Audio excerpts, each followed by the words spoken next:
Thank you for joining us on this September 30th of 2025. And it is Non-Speaker Awareness Day. And I'm so pleased to be able to have Elizabeth Bonker with us today. Um, I'll let her tell you about herself, but I've been blessed to know her for a few years now. And even before we started working together on the Autism Society of Florida board, and I am Annette Lizardo, the new president of Autism Society of Florida, effective this month. And I would like Elizabeth to introduce herself and let us know, Elizabeth, please, how are you communicating with us today? And what is your preferred method of communication? Annette, thank you for asking me to do this podcast for Non-Speakers Awareness Day. I appreciate serving on the Autism Society of Florida board with you. I am a non-speaker with autism and I type to communicate on a wireless keyboard. By the way, when I say non-speaker, I include those of us who are minimal speakers and those who repeat words and phrases. And when I say type, I include pointing to letters on a letterboard as well as pressing them on a keyboard. Great. Thank you for that, Elizabeth. I think that helps give context to perhaps those who are not familiar with non-speakers, who may be on the autism spectrum or with dyspraxia or apraxia. Um, I wanted to ask you, what's the most important thing about you that you would like others to know? The most important thing I would like people to know is that I founded a nonprofit called Communication for All with the mission to ensure all non-speakers have access to communication and education. C4A has three strategic initiatives. The first is C4A Academy, a program of internet-based instructional videos to teach non-speakers how to type, free of charge. C4A Academy also has case studies, written lessons, resources, and support. Our second initiative is Regulation for All.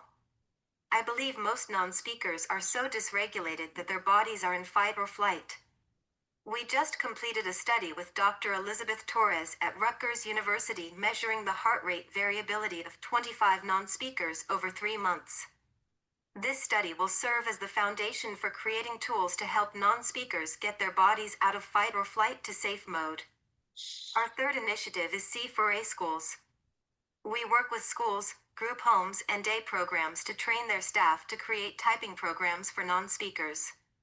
Please go to our website communicationforall.org to learn more. And I think that's important. You point out it's not just for schools that we're talking about, because non-speakers can learn at any age how to communicate, and that includes people perhaps who had not previously been um, empowered or taught to communicate in alternative methods. So my next question is, how did your journey communicating as a non-speaker begin? I learned to type when I was 5 years old and was mainstreamed in first grade. That is what I want for all non-speakers. My teacher showed me how to point to letters first on an alphabet board and then later, on a keyboard.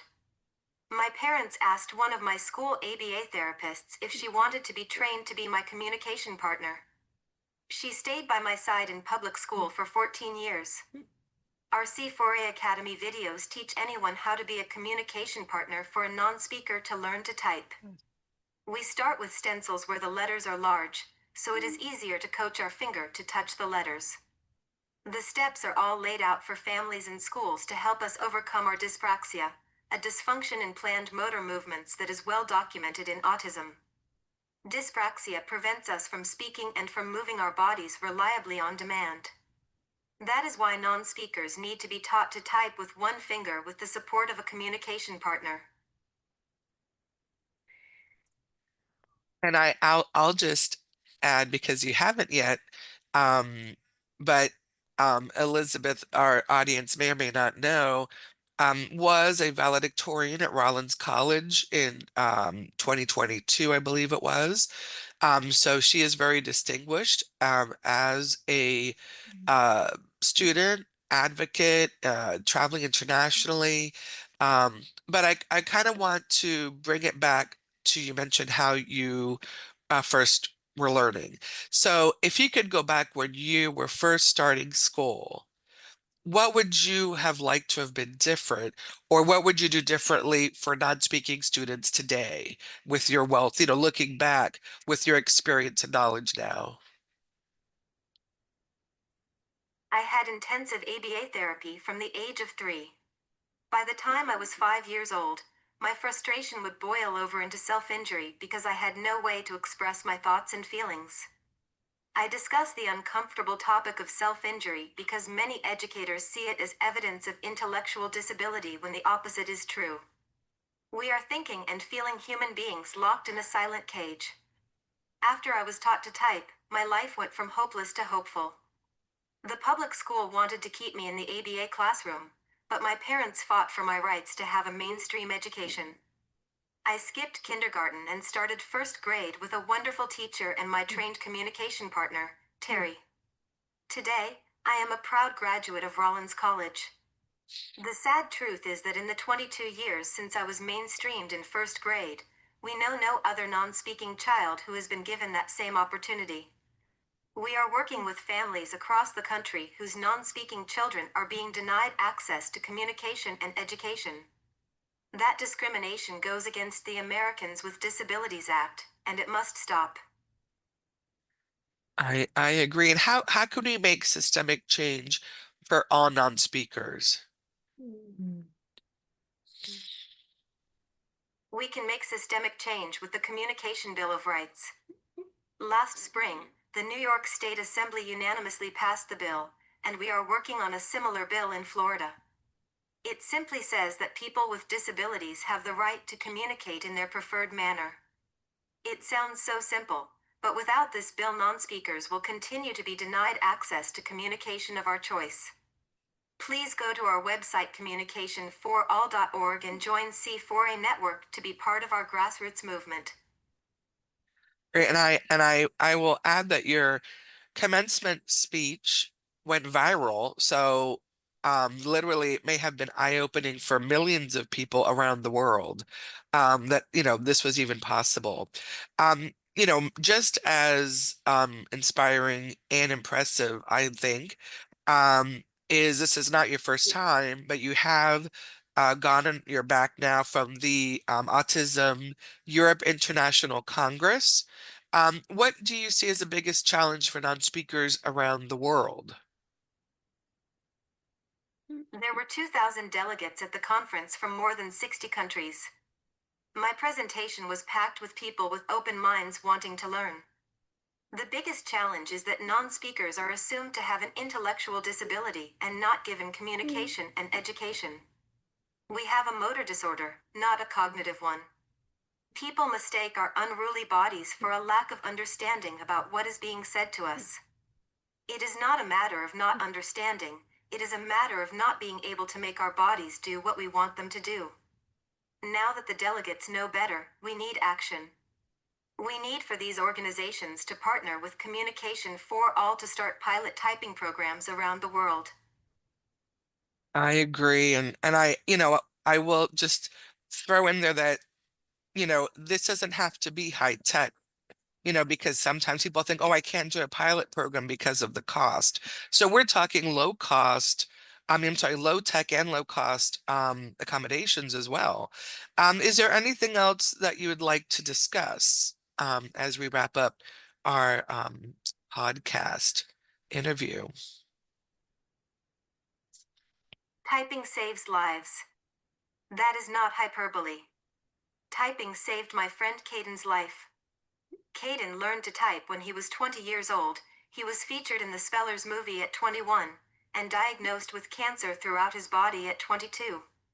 His doctors confirmed that typing saved his life because he told them about pain in his body that only he could know. Today, Caden is cancer-free and a Communication for All board member working for our mission. Communication saves bodies, minds, and spirits. That is why we are passionate that every non-speaker be given the opportunity to learn how to type. Please join us in creating a world where everyone has a voice. Communication for all.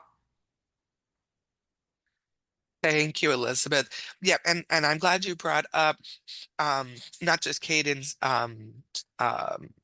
experience, but the Spellers movie for our listeners if they're not aware. Elizabeth and some of her friends have started what some of us call a revolution, because it's not just her book, I Am in Here, but also Underestimated by J.B. Handley, I believe, who's also in the Spellers movie. So if you are not aware or have not seen the Spellers movie, the documentary, I highly recommend it. Um, it's going to be eye-opening. And hopefully you're going to see millions of other non-speakers in a new and different light.